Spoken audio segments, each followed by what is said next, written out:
Bismillahirrahmanirrahim. Assalamualaikum warahmatullahi wabarakatuh. Alhamdulillahirabbil alamin. Wa bihi nasta'inu ala umuri dunya waddin.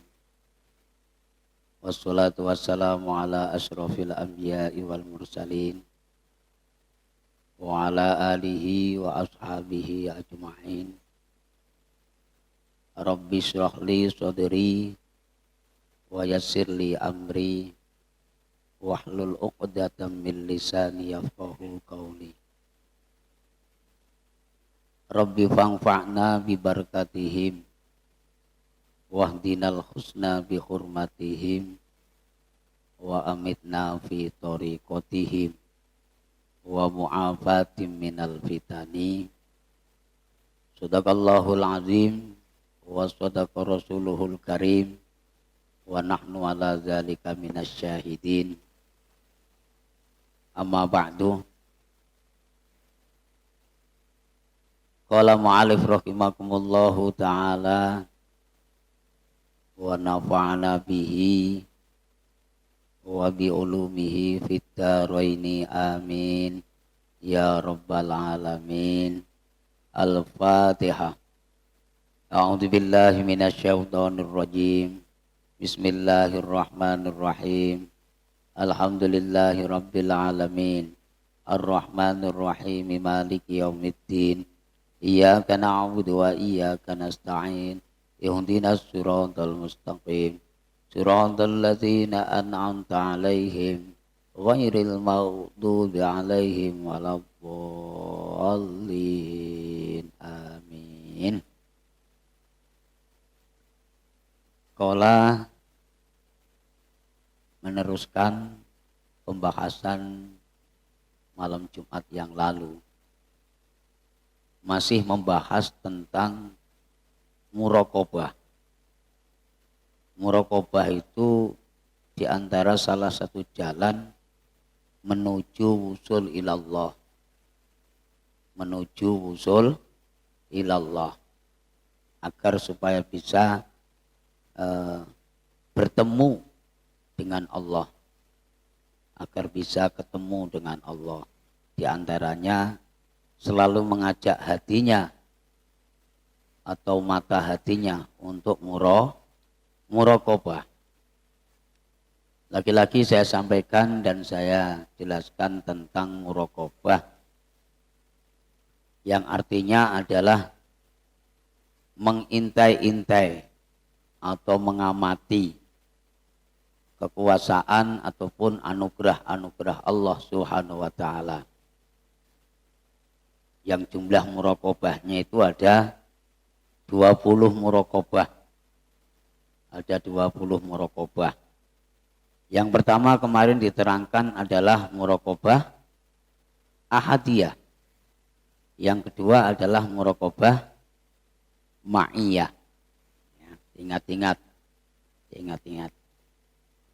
supaya bisa menancap di dalam kolbu kita, di dalam hati kita. Ya. Bagaimana kita bisa muraqabah kalau pengertiannya saja kita tidak tahu. Ya. Terus bagaimana kita bisa menggerakkan mata hati kita, sementara pengertian daripada muraqabah juga tidak tahu. Sehingga nanti kita tidak bisa membedakan apakah itu gerakan mata hati kita atau gerakan daripada pikiran kita. Nah, kita bisa membedakan dengan gerakan pemikiran kita atau gerakan daripada mata hati kita. Muraqabah ahadiyah yang pertama, muraqabah ma'iyah yang kedua. Kemudian selanjutnya yang ketiga adalah muraqabah aqrabiyah. Ya.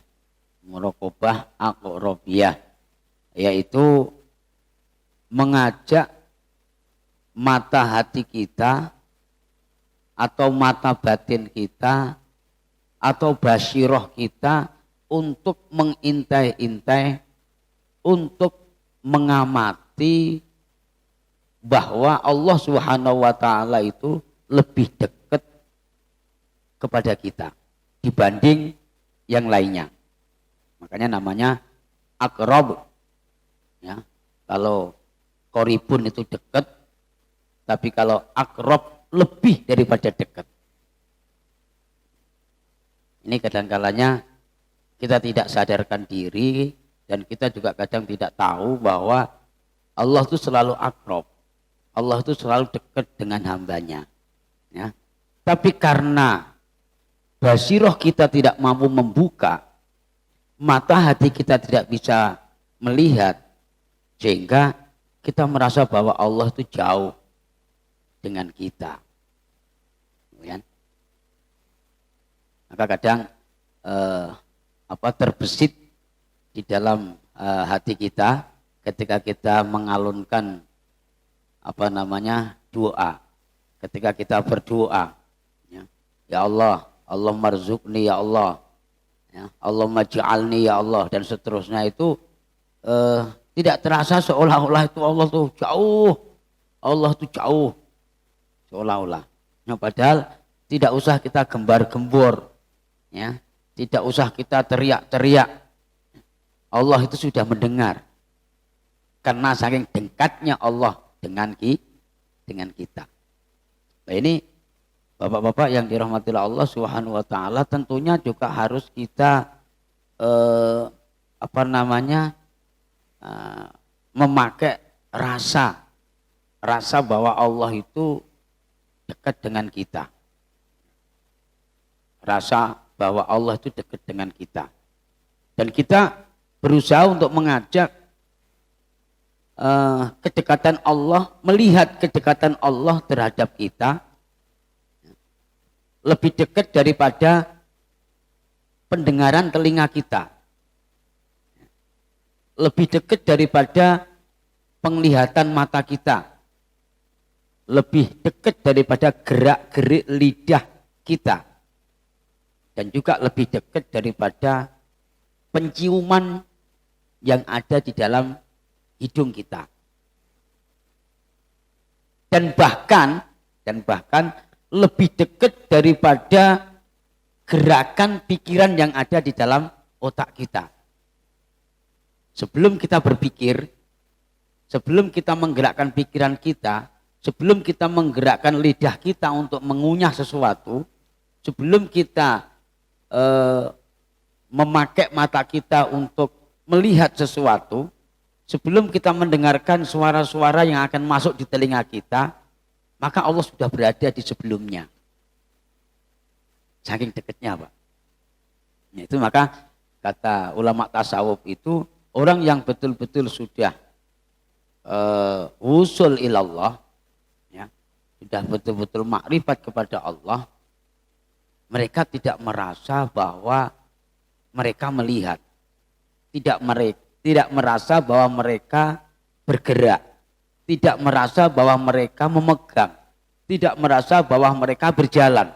Tapi yang dia atau yang mereka rasa, mereka dijalankan, mereka digerakkan, mereka diucapkan, mereka dilihatkan, mereka didengarkan.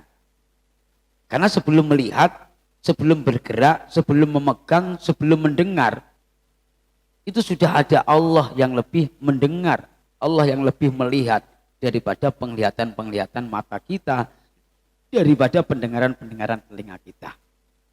Nah, itu bagi kita sebagai salik, ya, seseorang murid yang belajar untuk menuju wusul ilallah, maka sering-sering mengajak mata hati kita ataupun hati kita ataupun basiroh kita untuk mencermati, mengamati, ya, atas kedekatan Allah kepada kita. Tentunya juga harus kita nikmati, kita cermati dengan rasa yang ada di dalam hati kita. Ini bapak-bapak yang dirahmati Allah Subhanahu wa taala, ini juga suatu hal yang tidak mudah, suatu hal yang tidak gampang. Akan tetapi juga tidak sulit, sesulit yang kita bayangkan. Ya, semuanya itu adalah tergantung daripada usaha kita.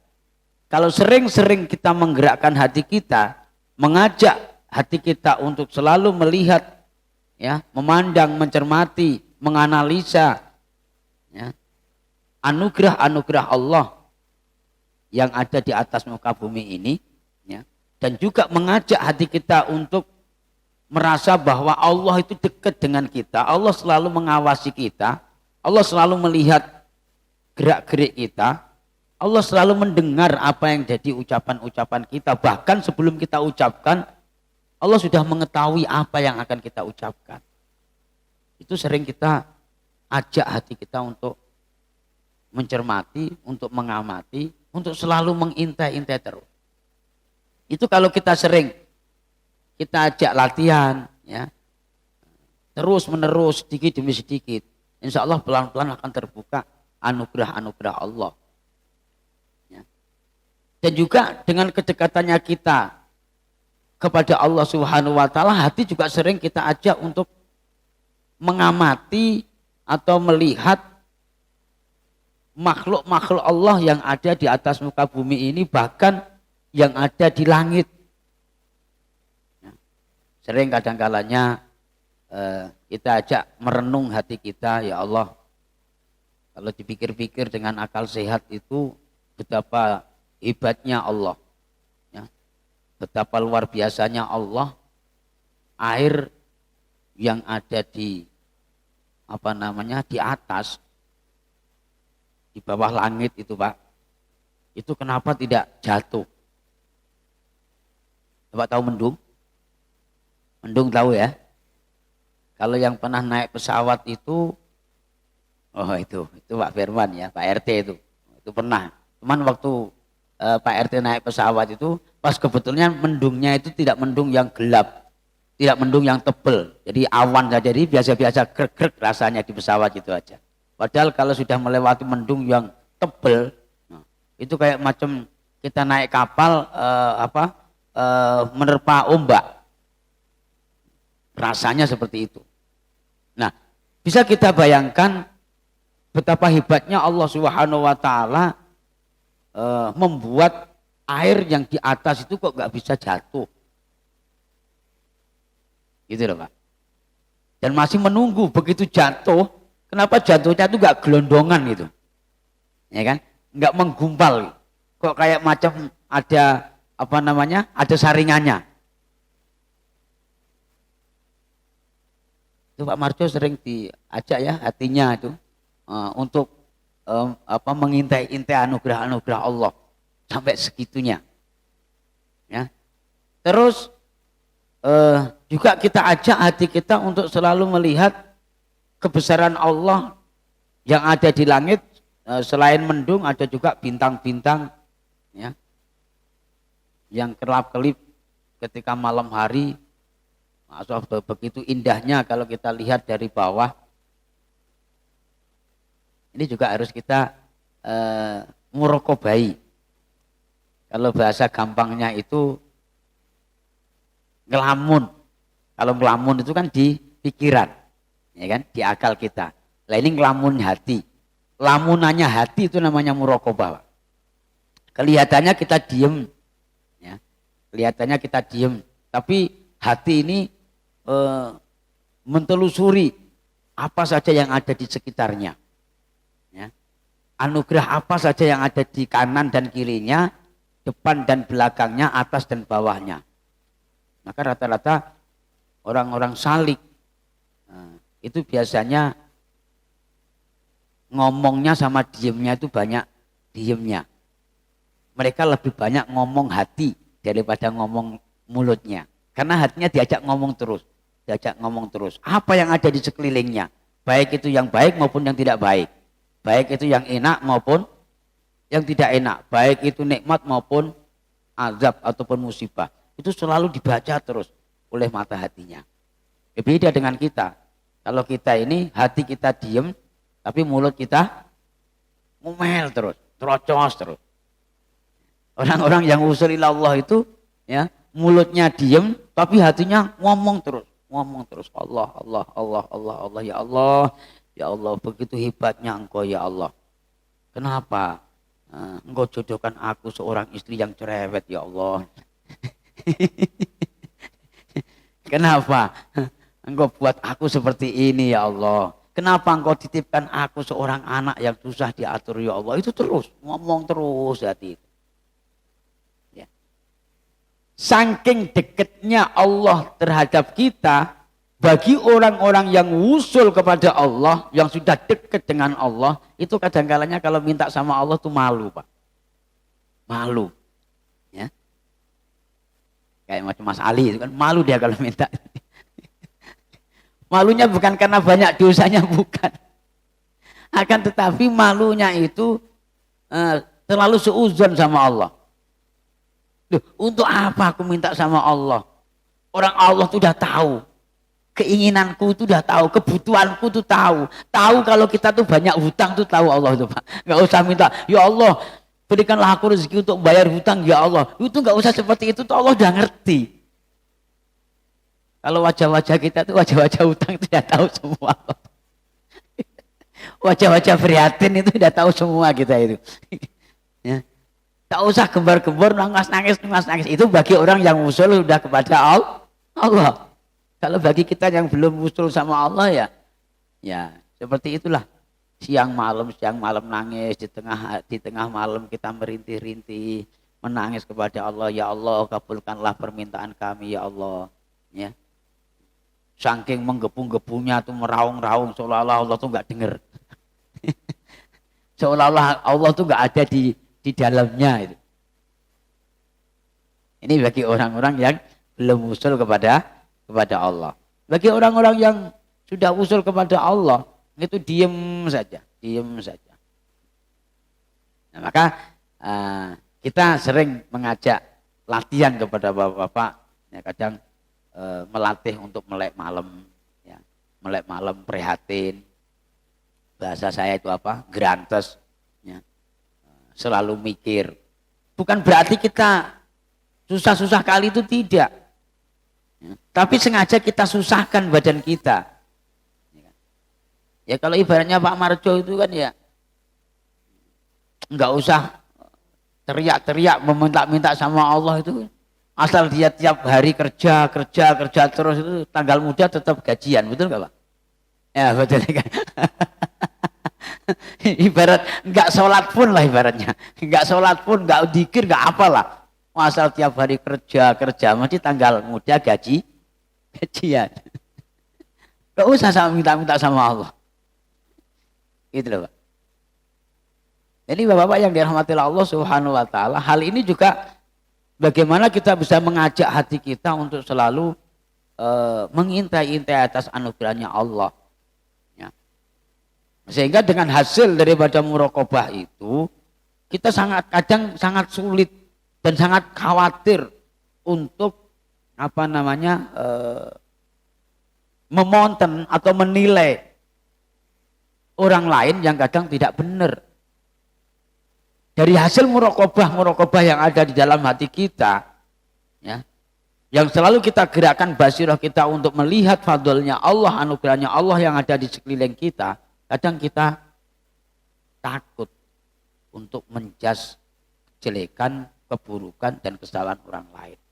Tapi dengan adanya muraqabah itu malah justru membukakan hati kita untuk bisa melihat diri kita sendiri betapa banyak dan betapa besar kesalahan-kesalahan ataupun dosa-dosa yang kita lakukan. Kadang diem saja, ya kan? Untuk berusaha menggerakkan hati kita melihat anugerah-anugerah Allah. Itu kadang timbul tiba-tiba menangis dengan sendirinya. Bukan menangis mengeluarkan air mata, tapi menangis batin. Kelihatan semua. Berapa banyak kesalahan-kesalahan kita terhadap Allah dan berapa banyak kesalahan-kesalahan kita terhadap manusia. Kesalahan kita terhadap istri kita, kesalahan kita terhadap anak-anak kita, kesalahan kita terhadap orang-orang tua kita, kesalahan kita terhadap saudara-saudara kita, kesalahan kita terhadap guru-guru kita. Itu kadang kelihatan, ditunjukkan oleh Allah satu. Ya Allah, yang ada ngenes grantes. Grantesnya itu atau ngenesnya itu atas dasar melihat anugerah-anugerah Allah Subhanahu wa ta'ala. Bukan grantes karena pikiran banyak utang, banyak beban. Kalau grantesnya pikiran banyak utang, banyak beban, lama-lama mate kata Jadin. Lama-lama stroke. Betul nggak Pak? Sakit. Tapi ini grantesnya atas dasar melihat dan mengintai-intai anugerahnya Allah, maka insya Allah kegrantesan atau ngenesan tersebut itu akan mampu mengajak basiroh kita atau hati kita dekat dengan Allah Subhanahu wa ta'ala, sehingga nanti akan memunculkan sebuah rasa bahwa kita selalu bersama Allah, Allah selalu bersama kita, ya. Wa nahnu aqrabu ilahi min hablil warid, kata Allah, dan aku dekat kepada mereka, ya, lebih dekat daripada urat nadi. Itu loh Pak. Sehingga nanti lama kelamaan kita merasa bahwa kita itu digerakkan, merasa bahwa mulut kita itu diucapkan, merasa bahwa mata kita itu dilihatkan, merasa bahwa tangan kita itu dipegangkan dan kaki kita itu dilangkahkan. Bukan merasa kita melangkah, merasa kita bergerak, merasa kita melihat dan seterusnya. Itu akibat daripada muraqabah. Itu yang dinamakan muraqabah aqrabiyah. Muraqabah mengintai-intai atas kedekatannya Allah terhadap kita. Nah, dengan muraqabah tersebut dengan tujuan wal faidu ala latifatin nafsi ma'asyirkatil lataifil khamsi al musammat bi alamil amr. Ya. Dengan mengharap anugerah Allah Subhanahu wa taala yang dianugerahkan kepada halusnya jaringan otak yang ada di dalam kepala kita, yang berserikat dengan halusnya jaringan 5 yang ada di dalam dada kita. Yang jaringan 5 tersebut disebut namanya alam amr, alam perintah, selalu merintah, ya, merintah untuk melihat, merintah untuk bergerak, merintah untuk berjalan, merintah untuk berbicara dan seterusnya. Itu ada di dalam dada kita. 5 alam tersebut akan selalu mengoperasikan seluruh tubuh kita, sehingga gerakan-gerakan itu akan masuk ke dalam unsur-unsur tubuh manusia. Ya. Tangan kita digerakkan bisa memegang, mata kita digerakkan bisa melihat, mulut kita digerakkan bisa berbicara, kaki kita digerakkan bisa melangkah dan seterusnya. Itu di dalam dada kita ada 5 alam, yaitu alamul amr yang akan selalu memerintahkan organ tubuh manusia. Wal faidu ala latifatin nafsi ma'asyirkatil lataifil khamsi. Ini Bapak-bapak jamaah yang dirahmati Allah Subhanahu wa taala, latihan pelan-pelan sedikit demi sedikit untuk mengajak hati kita, untuk mengajak mata batin kita, ya. Selalu diam mulut kita, ya, melotot mata kita, fokuskan pikiran kita dan gerakkan hati kita untuk mengintai-intai anugerah-anugerahnya Allah yang ada di sekeliling kita. Insya Allah itu akan bisa menunjang daripada usul kita kepada Allah Subhanahu wa taala. Demikian, mudah-mudahan ada manfaatnya. Al-Fatihah. A'udzubillahi minasyaitonirrajim. Bismillahirrahmanirrahim. Alhamdulillahirabbil alamin. Arrahmanirrahim. Maliki yaumiddin. Iyyaka na'budu wa iyyaka nasta'in. Ihdinas siratal mustaqim. Siratal ladzina an'amta 'alaihim ghairil maghdubi 'alaihim waladdallin. Amin.